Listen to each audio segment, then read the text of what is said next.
Kai kadai nake ta jira a nan wajen tun ɗazu ina ta jiran ka a nan wajen. Gada kana jira.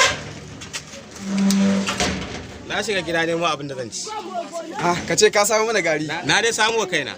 Kai ka san yau da nake gida wallahi sai na sha gari. Wallahi ba ka sa mana siga. To ka faɗa daga can mana. Ka sa mana siga mana. Wai kai kayan ka ne ko kana? Kayan ka ne amma sai na sha. Wallahi ba za ka sha gari. Wallahi sai na sha gari. To sai ka sha magani.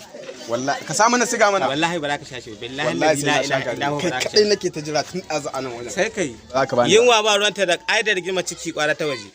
Wallahi sai na sha gari. To gyara da wannan. Ka sa mana siga mana. To ka datarin in gyara abu. Ha? Ka datarin.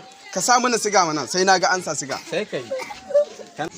Wannan gari sai na sha shi. Wallahi ba za ka sha. Alƙur'an sai na sha wannan gari. Aja. Kana tara kenan kai ba. Allah. Allah ni nan dan bazawaran dai sai damu na ke wai na samu gari da ciwo ba. Ka san rayuwa ne gaba ɗaya yanzu. Wallahi. Aja ai ku manya ne. Ba faɗa maka yadda garin ne kama da wuta. Eh. Ni ma san samu ne fa in sha garin nan. Ne za ka sha wallahi ba kai aja.